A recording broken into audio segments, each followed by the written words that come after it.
Welcome, truth seekers. If you're ready to know the truth, then you come to the right place. Hebrews to Negroes touches on various subject matters and topics that are too controversial to be said or shown on TV or talked about by most of our educated black leaders. This is the kind of information that they do not want you to know. Most people are scared to reveal or stand for the truth because of fear. Fear of repercussions that alter their comfort zone of living. But I have no fear, and I didn't sign my soul over to the devil. My God is very real, and he stands for the truth. It's easy for the media to call someone militant, racist, anti-American, terrorist, or anti-Semitic if they are simply trying to preach a message that goes against the agenda. Well, my message is for the betterment of my black people. I am for black empowerment and black independence. I am for the truth. I did not make Hebrews to Negroes to promote racist views. I did it because black people need to know the truth. At the end of the day, when we die, we will all know the truth, and if our religious beliefs were right. At the end of the day, the salvation of our soul is most important, but if race and skin color didn't matter, then why did the powers to be in this world go through so much trouble to hide the truth from the public for so many years? If Jesus was black, and if the original Jews, otherwise known as the Hebrew Israelites, were black, then why has this knowledge been covered up? When our past black leaders tried to unite us, they were met with assassination or mysterious death. Since the death of black leaders such as Medgar Evers, Harriet Tubman, Martin Luther King, Malcolm X, Bob Marley, Marcus Garvey, Tupac Shakur, and Huey Newton, we have not had any more leaders willing to stand up for the truth. Now, Bob Marley once said, "No man can lead man. We have to have unity." Well, he was right. As blacks, we have been in America for over 500 years, but yet we are still at the bottom of society. There are roughly 45 million black people in America. We outnumber Jews, Indians, Asians, and Arabs combined in America. So why do we continue to work for everyone else? Why do we keep making them rich while we stay poor? Why can't we stick together as a people and rise to the greatness that we once were? By putting out Hebrews to Negroes, I expect some people to get upset and mad, but the truth needs to come out. If this information starts reaching too many people, I expect people to ridicule the information, attack my character, or to attack me financially or physically. I expect people to call me racist, pro-black, militant, or even anti-Semitic, but the truth is the truth. The truth speaks for itself, so these are not my words. Satan and man cannot prove this information to be wrong, so he will resort to other tactics to stop the truth from coming to the light. Using the media, people can be convinced or swayed to believe anything Satan and man wants them to believe. Remember, the majority of all the TV channels we watch in America are not controlled by Indians, blacks, Latinos, Arabs, or Asians. Only those who have eyes to see and ears to hear will not be blinded by Satan in these last days. My mission is to wake up black America and people of black descent all over the world, because a storm is coming and we need to be prepared for it. The time is now for us to wake up. So if you agree with my mission, my beliefs, and my message in Hebrews to Negroes, please help me and my team make a difference.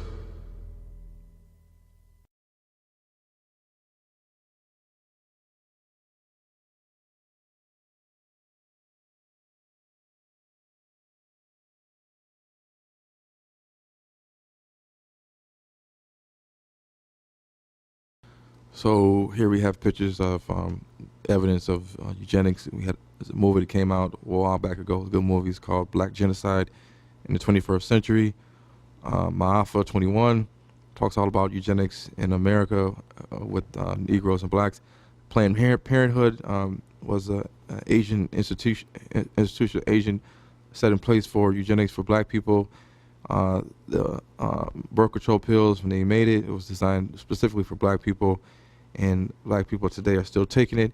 They've actually decreased the age that you can take it, so now young black women or girls, when they get pregnant, they can easily go to the local CVS or Rite Aid or Walgreens, and they can get a Plan B, and they can abort a black fetus. There have been more black abortions than actual black people that have died in America. Here we see in the past the agenda, another agenda was police brutality only for blacks. And we see back in the 1960s that the white cops and officers often practice inhumane police brutality against black people, using chokeholds and beating them with sticks and billy club. It still goes on to this day, even sicking dogs on innocent black people that are unarmed and allowing it to happen. So the question is, has anything changed in America? As you see, this black boy here being slammed down on a police cop car by multiple officers, by the NYPD. Things have not changed. Unfortunately, they still show us on TV in the world, not just including blacks, that black lives don't matter. But of course, we're going to continue to say that black lives matter because nobody else is going to stand up for our rights other than we are. The other agenda is financial slavery, bondage, debt. Blacks are plagued with financial debt and enormous wealth gap in America. Without help from our own people, we are forced to borrow and borrow and borrow. This increases our financial slavery and bondage that lasts well into our 30s, 40s, and 50s, our prime years. And this equals debt plus interest, loans with no ownership of anything. Credit cards, loans means you basically don't own it, they own it. And your whole life will be spent paying things back.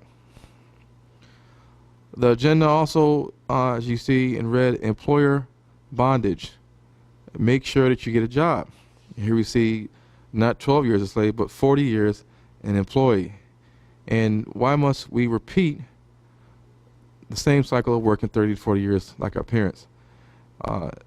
As long as I continue, or as long as we continue to work for someone else 5 to 7 days a week, how as the people will we ever become successful? And the question we need to ask is, how will I ever get to enjoy my life and experience the world? Or how will I pass down an inheritance or legacy to my kids? A lot of times in the past, the parents were able to pass down, things that they had. They had farmland, and they had crops, and they had livestock and cattle and sheep and goats and pigs and chickens. They could pass this down to their children, and their children can use this to make a living, or they pass down a business or a trade. They were goldsmiths, or they were good with the hand, metal workers. They were able to pass this business down to their kids. But nowadays, we don't pass anything down to our kids. But debt. The question we also need to ask is, labor work all I'm good for? Why do I still feel broke despite working for 30 years? A lot of black people in America have worked 10, 20, 30 years and still don't see anything that they own, and they still feel broke even though they're going to work every day. When you refinance in a house, you increase the balance of their house, so it takes longer to pay it off. So people are paying mortgages well into their 70s. Well, who wants to pay a mortgage and keep working while you're 60 and 70 years old? Who wants to pay a Parent Plus loan that's $300 a month when you're in your 60s? Who wants to go to work in their 60s? I mean, at some point, the grandparents should be helping out with the kids, taking care of their grandkids and living life and enjoying the things that they didn't get to do for so many years. These are all signs that the agenda for them is working on us. The wealth in America, the wealth gaps between whites and minorities have grown. It's continually getting wider. The median wealth for whites back in about 5 years ago was $113,000 for whites. Hispanics about $6,000 a year. Blacks was $5,000 a year. So you see a lot of black people, they're getting little to no income, and their median wealth gap is only about $6,000 a year. And if you look at Hispanics, $6,000 a year it may have gone up a little bit more, maybe to the amounts of 12 to 20,000, maybe even 30,000. But without a high school education, without a college degree, your income amount is going to be limited. And as we see in the black and Hispanic household, we see more rates of divorce in single parent families. And in the white household, usually both parents are working, they combine their wealth, and that increases so that they can have a median wealth of $113,000 a year that they're bringing in. A lot of times the blacks, because of our credit and constant debt and low income, gets us into problems. We go ask for loans. Loans get rejected. We go to the car dealership to get a car that we want. We get rejected. End up having to go to another dealership or buy a cash car. Run out of cash too early. Got to go to check and go, cash advance. Even got to pawn some stuff to get money just to make it through the week or for the next month. The FDIC did a survey. They showed that 20% of African American families didn't have bank accounts. This is primarily the reason why the Arabs, especially in Michigan, have check cashing stores, and they're able to make a profit off of every black person that comes in with their check. They get some money off of each check that you cash, and that's how they stay rich, and that's how they keep their business in the inner city communities behind glass walls. And when they're done for the day, they drive to the suburbs in big houses, and their kids go to public schools, and they continue on generational wealth. So the question is, have you ever seen check cashing stores in the suburbs in abundance? No, because they're mostly in the inner cities, taking advantage and making money off of black people. So different things are driving the increasing wealth gap, and such as family support, inheritances, which I talked about that we don't have.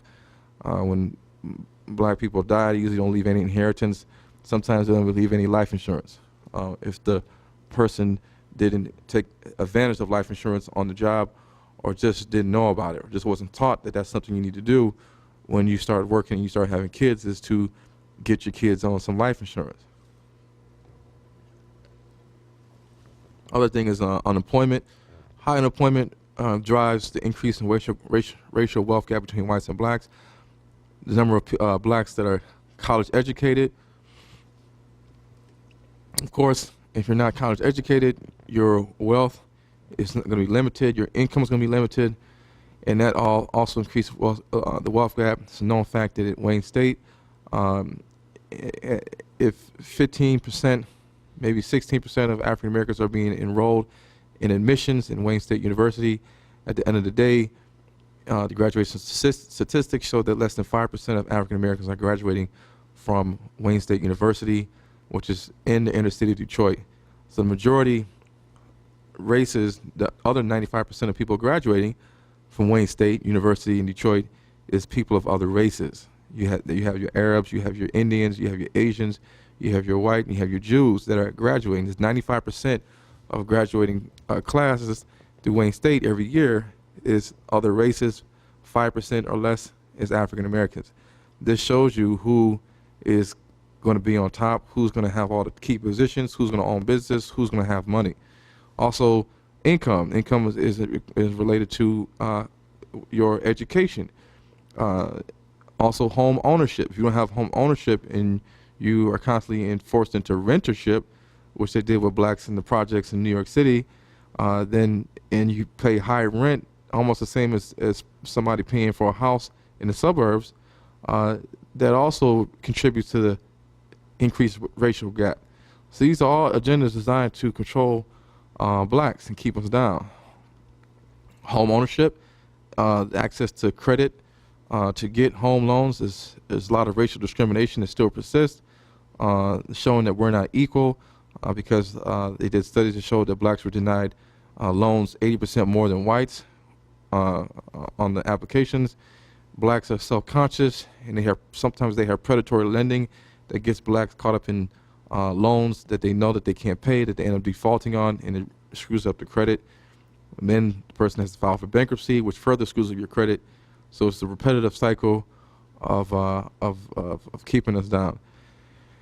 Past due bills, accounts closed, collections, lawyers. When the bills and loan payments overtake your monthly income, then the pressure is on.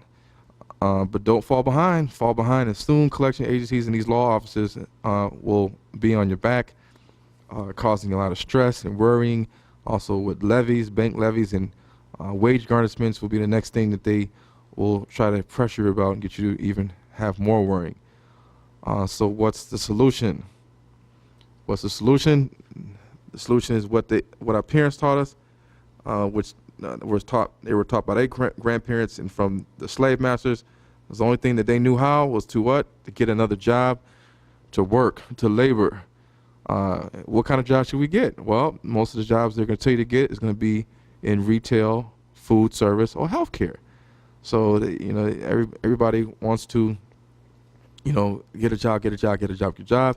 The more jobs you have, the less time you have spending enjoying your life with your family or enjoying life for yourself. So a lot of times we see a lot of blacks, we go into medical assistant, phlebotomy. While there's nothing wrong with getting a job, if you got to do what you got to do, but these are all traps and ways that they steer us into their agendas. And as you see, the medical assistant and the certified nursing assistant, the phlebotomist, they're often not respected by the administrators and the supervisors and the bosses that oversee these facilities. You're actually dispensable and can easily be fired, and somebody else can be rehired. And so that also causes stress on the person that's working there.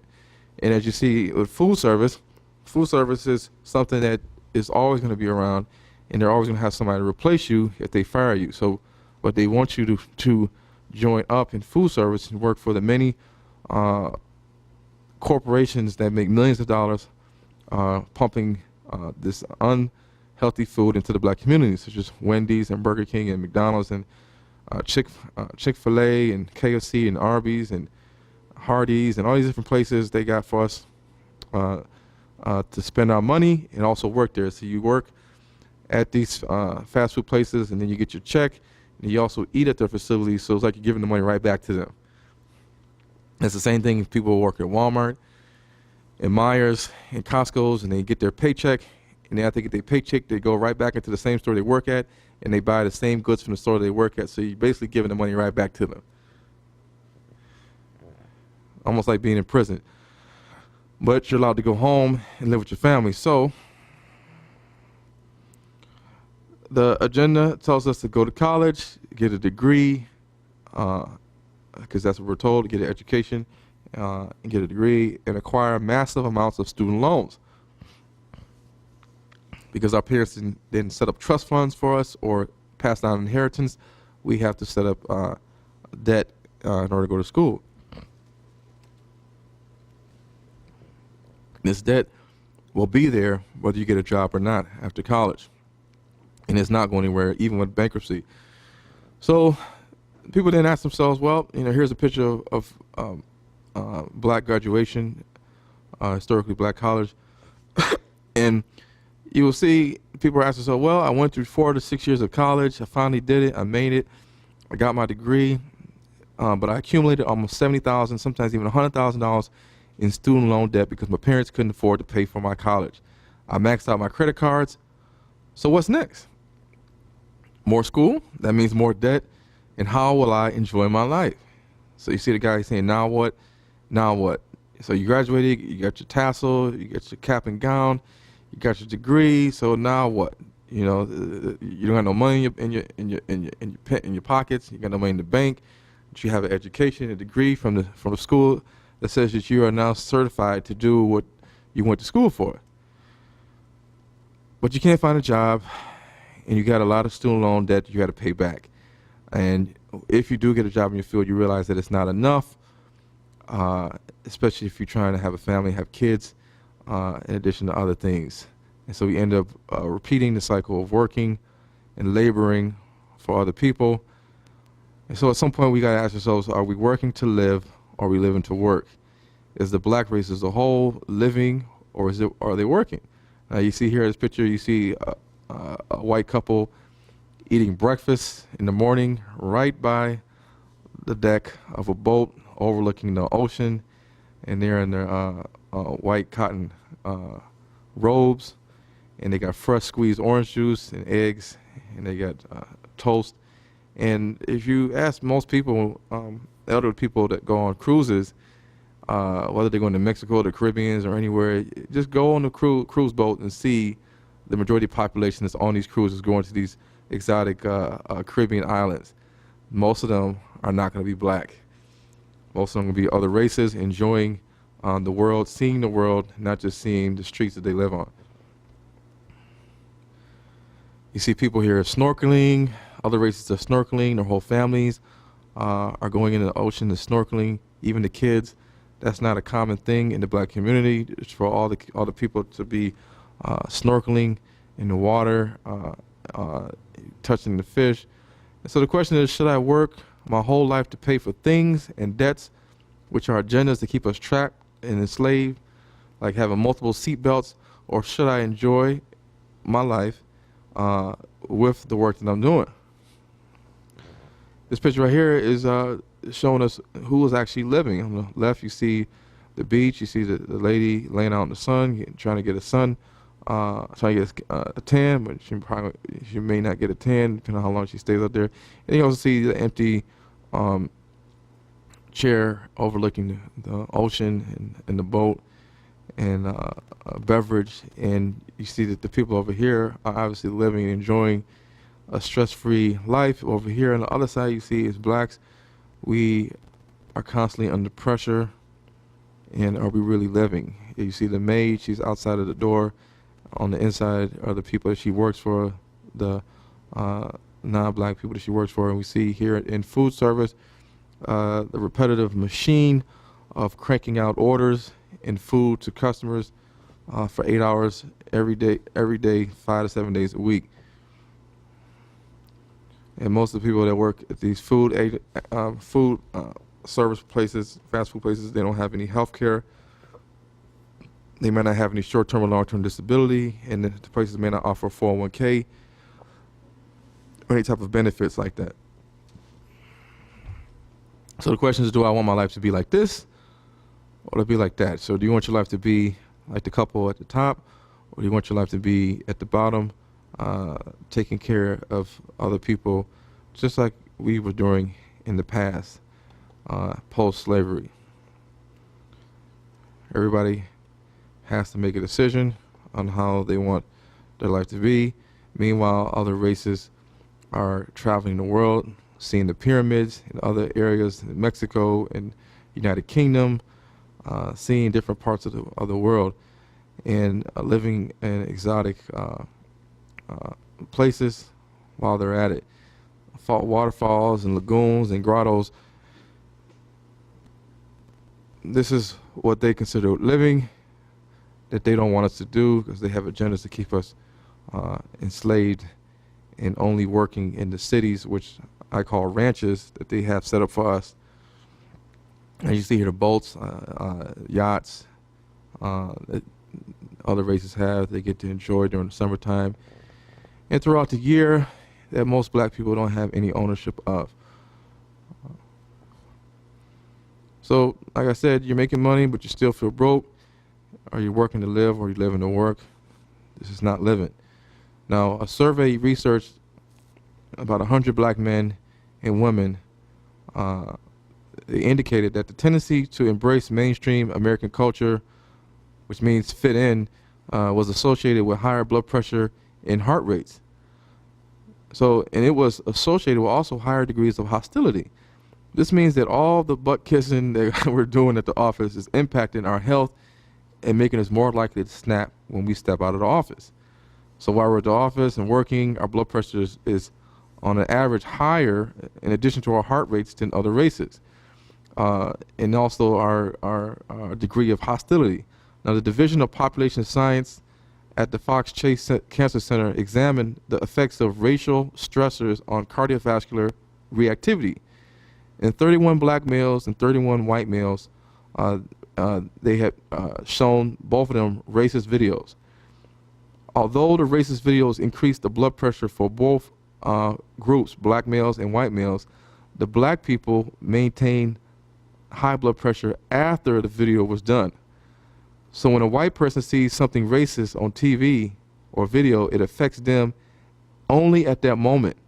If a black person sees something racist at TV or at work, or if he experiences something racist at TV or work, it keeps on affecting him.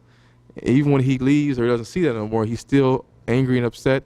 His blood pressure is still high and his heart rate is still high. Black men and women have to deal with this every day when they step out the door.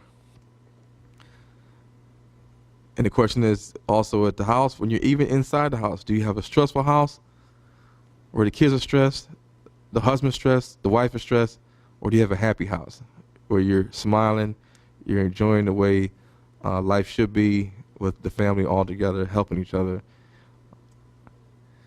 Back in the early 1970s, Harlem, New York City, you see this picture. You see the happy mother and wife over here in the corner. You see the happy father and husband. He's actually at home, sitting on the couch with his kids. His kids are disciplined. They're reading a book, doing homework. The other kids that are smaller, they're not in school, they're playing with toys. They're riding their little tricycles. They are happy. This is how it's supposed to be. This is not how it is now in most black households. So it's family, not family anymore. So this was how the black family on this picture used to be. We even ate dinner at the table, like other families still do. The black father was in the house with his black wife raising kids. He was the head of the household. He brought home the paycheck and the food while mom raised the kids. He was there to discipline the kids and teach the boys how to be men. That's the way it's supposed to be. Homosexuality was taboo in those days, and not too many men were on child support with 8 to 9 days a month of parenting time. Why? Because the black father was at home. That's a big common denominator. Even though they limited blacks to rentership in the projects, especially in New York City, black people still made it work. White America hated it because we still survived. Then crack and heroin hit the streets, supplied by non-black races. Laws changed, and black men were thrown away for long-term sentences, never to come home again until they're really old. With no black men now in the house, they can infiltrate TV and they can infiltrate homosexuality and disease into the black communities. Add some vaccination programs to help speed things along, and now we have HIV and hepatitis. Once you have the man gone, you start controlling things with the media and all these other agendas. You destroy the values and morals and education, and you got more destruction. Take away the jobs, give us debit credit cards, and flood the TV with nonsense, and now you have a broken, lost generation. Now the black woman has to worry about everything on her own, which means school she has to worry about, her job she has to worry about, keeping her job, making the money to pay for bills. She's also worrying about her fatherless kids, her life, and her sanity. The main factor in this picture that you just saw was the black man. The black man is important. Without the black man, if you destroy the black man, you will destroy the black race. Like I said, 65% of black children are living in single-parent homes, and over 60% of black women are not married. So, once again, having a happy black marriage is important.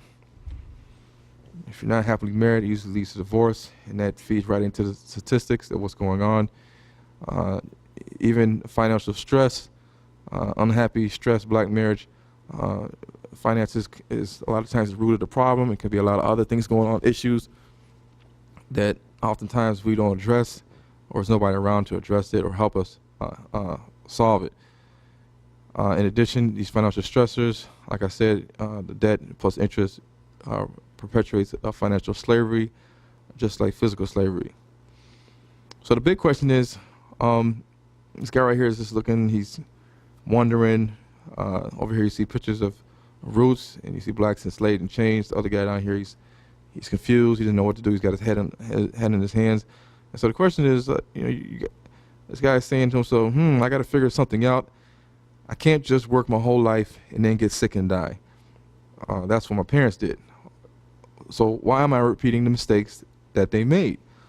Why is this happening to me, and what did I do to deserve this? What did I do wrong? Have I disobeyed God? What's the solution?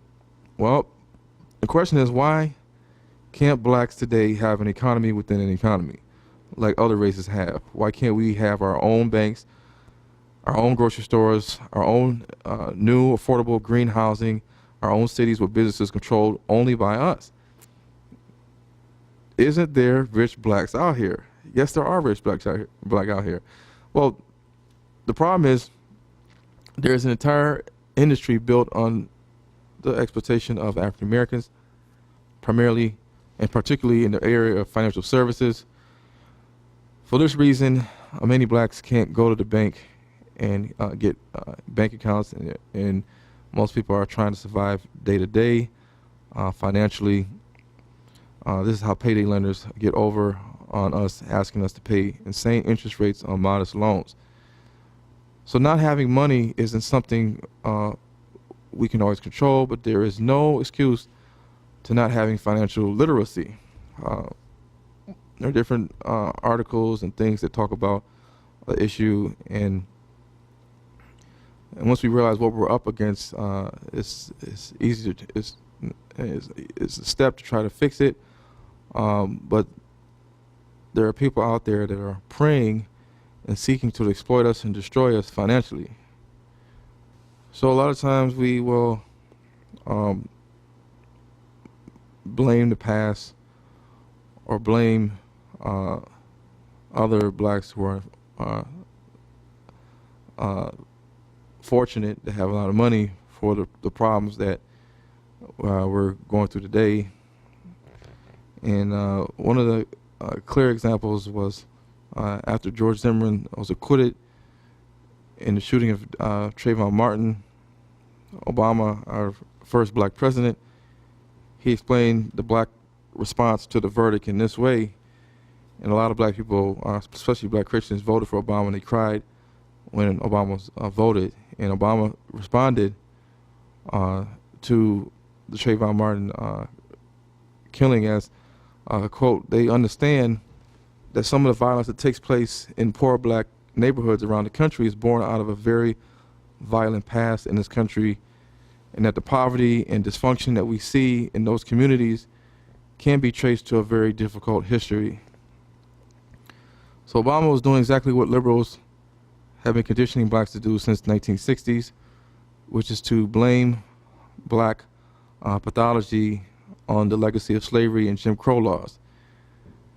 And the president, without knowing it, is conditioning the next generation of blacks to do the same thing.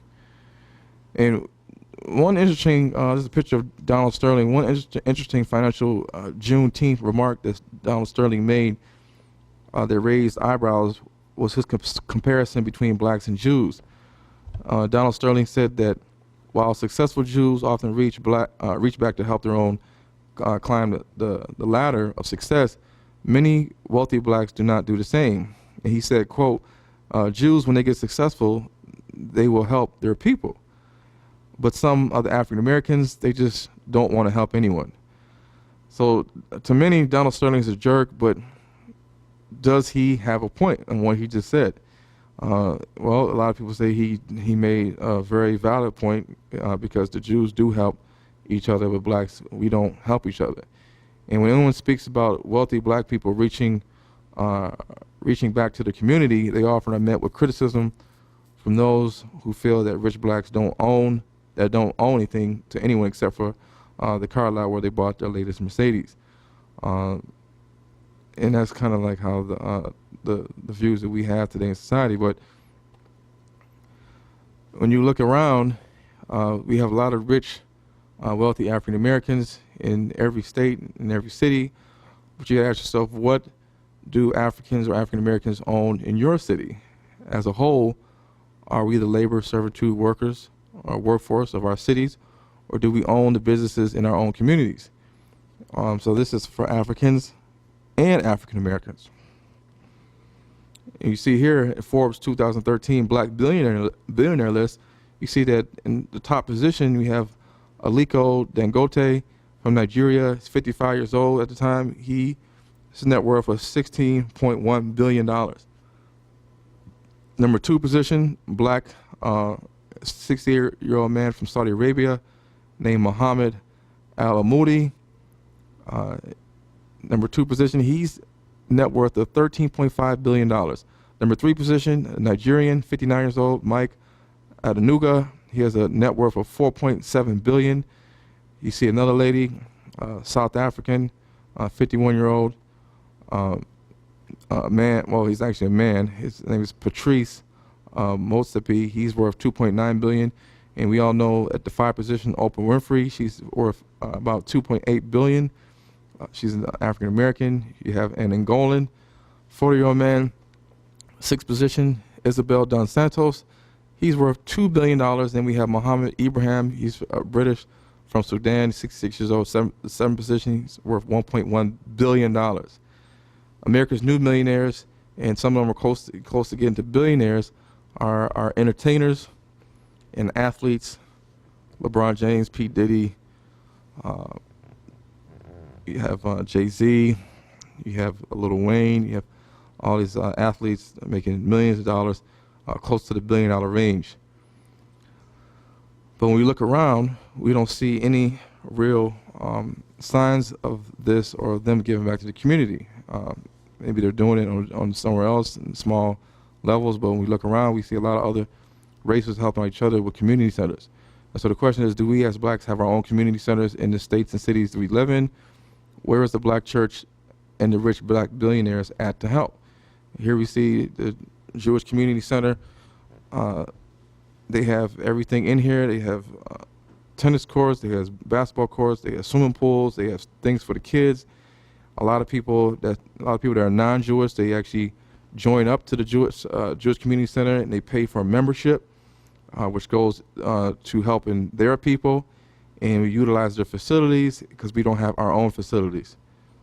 And most of these community centers are located in areas that are not in the inner city, so black people have limited access to even trying to go to the Jewish Community Center, but we shouldn't have to if we had our own community center. And a lot of these community centers that the Jews have in Southfield, Oak Park, and West Bloomfield, they're set up as almost like little colleges where they teach them about things. And they have speakers come in and teach them about finance, about stocks. They teach them about starting a business and 1099s and everything under the sun. And this is not in high school, and this is not in elementary school or middle school. This is in their community centers. So they're coming in and teaching them young about all these different things that we don't have in our own community. Meanwhile, on TV, just like mimicking in the past, we see our modern day black entertainers almost like modern day bellhops, or dressing up as bellhops. People that typically serve the other races, or you can say they're modern day Sambos. And the modern day Sambo was also seen in the bellhop uniforms, with the jacket and the hat, serving with the uniform. And so the agenda is that they want us to, all they want us to do is play the game, which means do as you're told and work for us and be happy. They want us to work for them, be happy, and to suffer peacefully and don't say nothing, just deal with it. Or in other words, play the game, black man. The elite always allows rich blacks, well actually they always allow rich blacks to give scholarships to different people, a set amount of people. They allow them to do that. They allow them to give away bikes and food and give away cars and free tickets, etc. But will never allow them to use their money and their star power and connections with other powerful rich blacks to start buying up property in black communities. Opening up black schools, academies where we control the curriculum, black grocery stores, black farmland, black hospitals, black small businesses, affordable clean new housing, black banks, car dealerships, etc. Just like Black Wall Street. It's not hard to do, we just need unity. Different artists like Pharrell and other different people, they don't necessarily support that. If they did, they would get all their rich black connections and friends, and they would put their money to buy back and build cities and communities where blacks can thrive. We showed that they did it before with Black Wall Street. Even in Detroit, they have Black Bottom, and this is a telltale sign that we can do it again. You saw the list of different black people that have in excess of $1 billion to $2, even to $15 billion. Oprah has $2.8 billion, but inner city schools for blacks are in poor conditions in poor states. You got to ask yourself also, why do you think that is? You know, Oprah Winfrey can do all the black movies she wants, but she also has to play the game. Same reason why Monique, the lady, she's the black actress that did the movie Precious, or she was in the movie Precious. She was on the Wendy Williams show, and she told Wendy Williams that both of them, they know they have to play the game. And it was kind of like a subliminal message, but Wendy knew what Monique was saying in regards to playing the game in Hollywood. And so the same thing with the black entertainers and the sports actors. They can only do short-term stuff for black people. A black man can graduate from college, but then what does he do next? Will he own his own business, or will he just work for somebody else? Or will he even be hired? Or who will give him the money and training to start and run a business? Black men are not most often the companies picking a mill for new hirees. And if we don't own anything, we will always be saying yes, boss, to someone else. Our kids will end up growing up too and seeing that, and they will emulate us, and they will also, when they grow up, say yes, boss, to whoever their supervisor is. But we can watch the TV shows and we can listen to music that tells us to be happy on our way to work, and we can do this for 30 to 40 years, working for someone else until we die and leave some life insurance for our kids, which eventually will run out. But that's not living. In the picture I showed earlier, different artists, they dress up, and like Pharrell, he dressed up like a bellhop, just like the monkey bellhop in The Wizard of Oz. That hits the drums and bangs on cymbals. But if all black men dressed around like bellhops, we will be showing them that we are definitely subservient to them and everyone else. So this part, we're talking about the curses of Israel. It's in the Bible. It's about us. We're going to doing a recap. The recap is going to be what we talked about previously. First, the hardships the Hebrews experienced over the many centuries. They parallel the hardships people of African descent or people of Hebrew Israelite descent have gone through since the beginning of the Common Era. This is not a coincidence. In the scriptures, it talks about how that the curses shall be upon the children of Israel for a sign and for a wonder, and upon their seed forever. So some people may say, well, did the children of Israel, our forefathers, disobey the commandments? Are these curses justified upon us forever?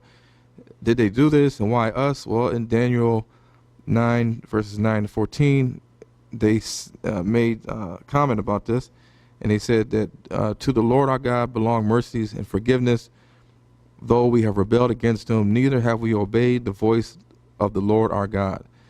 To walk in his laws we have set before us by his, which he set before us by his servants and prophets.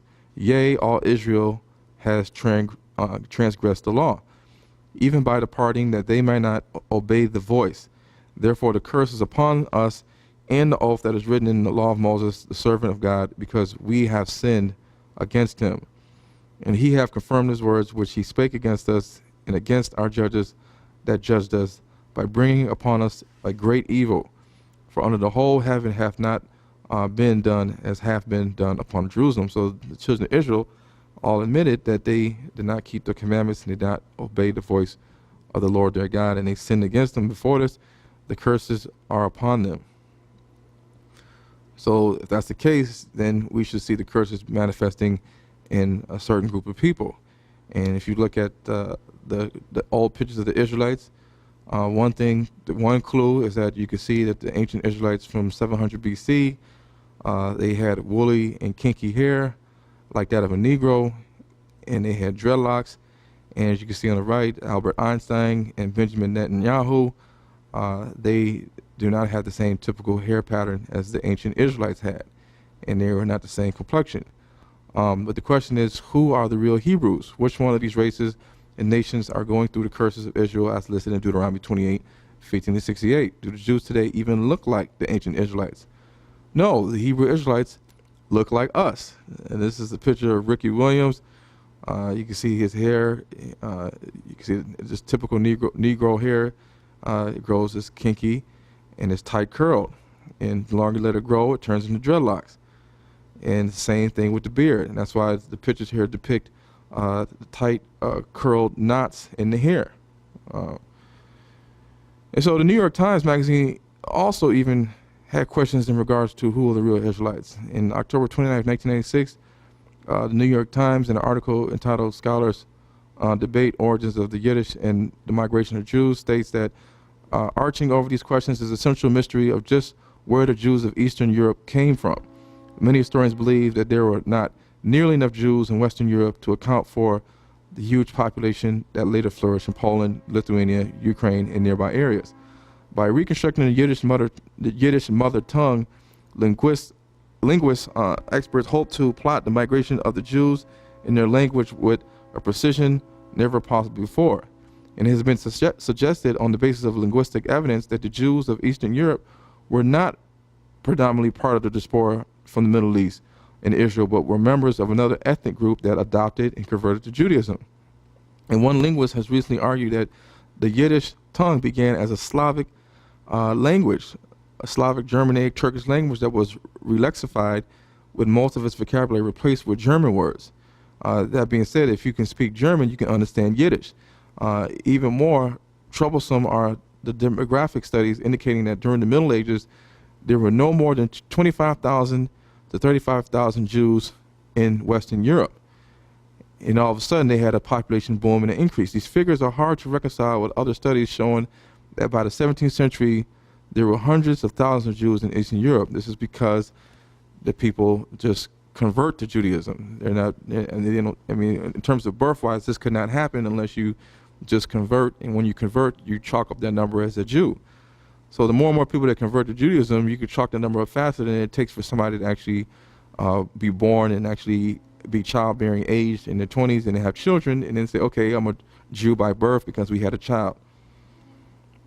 So back in the day, in 117 AD, Cornelius Tacitus, a Roman historian, he lived from 56 AD to 117 AD. He said that many assert that the Hebrews are a race of Ethiopian black origin.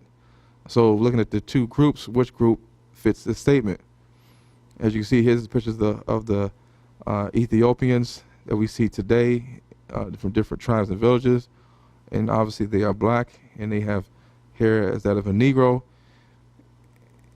And most people today are tricked to believe that the white European Jews of the day are descendants of the ancient Hebrews and 12 tribes of Israel. Sadly, they are incorrect. And this information has been hidden from us for a reason.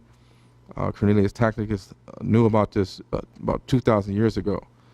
He talked about this. And as we see, the Ethiopian man, which a lot of times in the maps, Ethiopia constituted a huge part of Africa. We can also see the significance and similarities in the African-American man. As this man right here, Ethiopian man, looks identical, or has similar features to the male actor and model Tyson Beckford. As you see here, they look almost like they can be brothers or twin brothers. And as I said on the map, Ethiopia here, you have part of Central South Africa considered as Upper Ethiopia, and then Central and majority of West Africa was considered Lower Ethiopia, and also nicknamed Negro Land. So here we see in Amos 9, verse 7, it says, the verse says, "Are ye not as children of the Ethiopians unto me, O children of Israel, saith the Lord? Have I not brought up Israel out of the land of Egypt, and the Philistines from Caphtor, and the Syrians from Kir?" Now, in this verse, God is referring or comparing the Ethiopians into the children of Israel.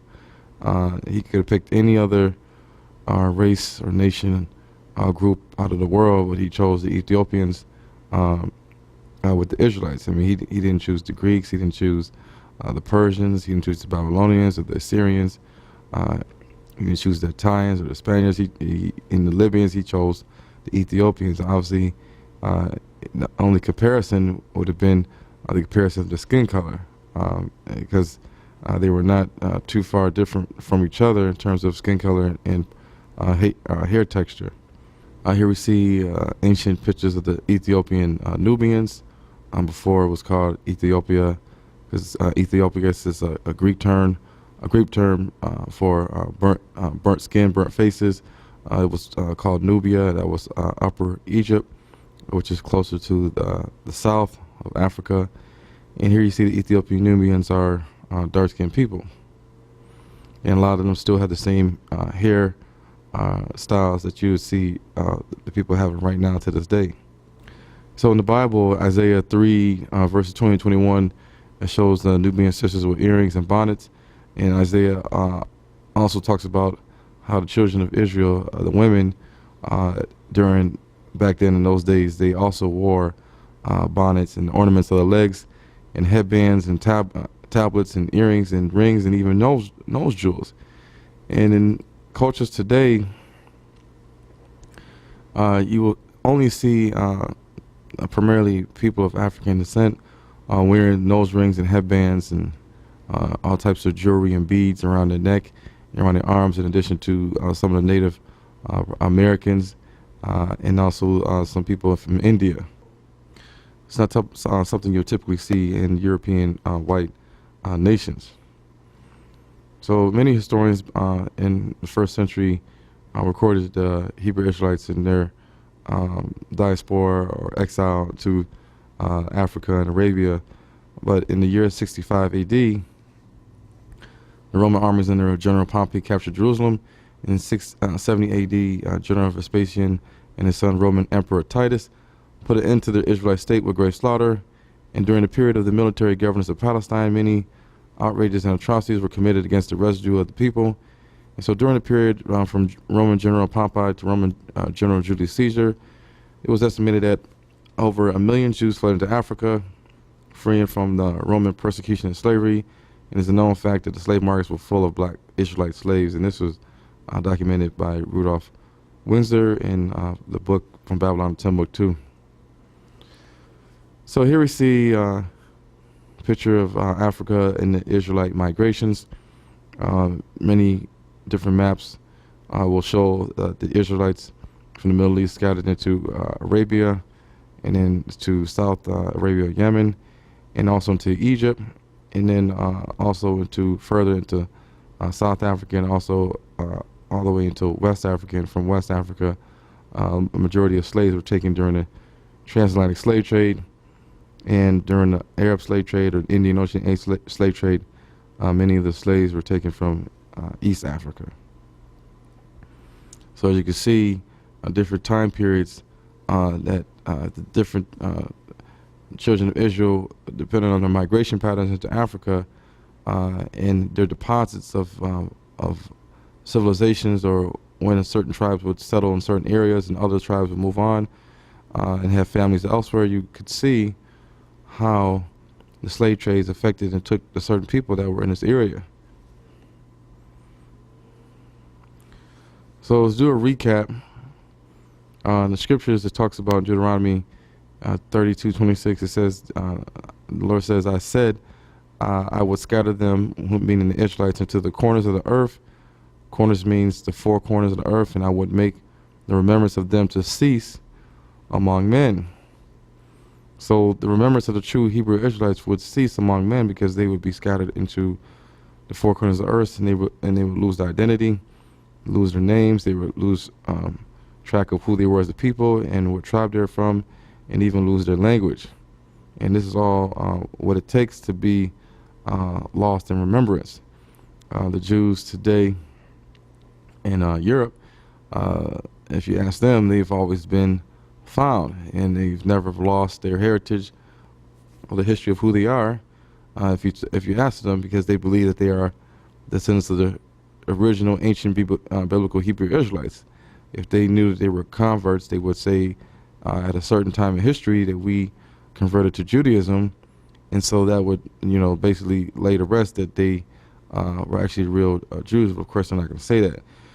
And so in Psalms 83:4, it says, they have said, come and let us cut them off from being a nation, and that the name of Israel may no more be in remembrance. And so even back then in those days, during the times of King David, many of the nations wanted to cut off Israel and eliminate it from being ever in existence, so the people no longer remembers who Israel is. And during 70 AD, when the Romans destroyed King Herod's temple down to the ground, they didn't want no remembrance of the word Judea or the land of where the Israelites used to stay at, so they renamed it to Palestina. And so we have in scripture Jeremiah 17:4. It says, and thou even thyself shalt discontinue from thine heritage that I gave thee, and I will cause thee to serve thine enemies in the land which thou knowest not, for ye shall have kindled a fire in mine anger, which shall burn forever. And so this is talking about, again, the Hebrew Israelites being scattered into all nations and serving their enemies or their subduers or their captors. And this is something that didn't happen with the European Ashkenazi Jews or the Sephardic Jews. Even during the Holocaust, they weren't scattered in the Holocaust. They were already living in Eastern and Western Europe and were just basically gathered up. They already knew the language, they already knew the land. They were already living there before Hitler was even born. And when Hitler was born, the Holocaust proceeded. It only lasted for 12 years. So who was the synagogue of Satan? In the Bible, it talks about the synagogue of Satan. Who was Jesus, Yeshua, referring to? And what is a Jew? Well, in Revelations 2:9, many of us know the scripture where it says, I know thy works in tribulation and poverty, meaning the real Jews, the real Israelites, but thou art rich, because we have rich heritage. And the Bible also talks and states that, and I know the blasphemy of them which say they are Jews and are not, but are the synagogue of Satan. So, and then the same thing in Revelations 3:9 says, behold, I will make them of the synagogue of Satan, which say they are Jews and are not, because they were actually people back then that were calling themselves Jews or maybe associated with Hebrew Israelites, and they were actually not. Because like we showed earlier, a lot of the people living in Judea were simply of other nations who had converted to Judaism. So the question is, what race or nation of people would knowingly call themselves Jews when they are not? Well, all across the world, we know that for the longest, it wasn't black people, it wasn't Arabs, it wasn't Asians, it wasn't Latinos, it wasn't Indians. So because of this, the European Jews have stepped up and said that they are the original people, they are the Jews. Jews worship in synagogues. And because of this reason, the world has been tricked to believe that the white European Jews are thus God's chosen people. We're going to see who's been lying for all these years. So if the Jews follow God's commandments, if they are the children of Israel, then we know that the children of Israel were issued commandments by God to keep, not just the 10 Commandments, but other commandments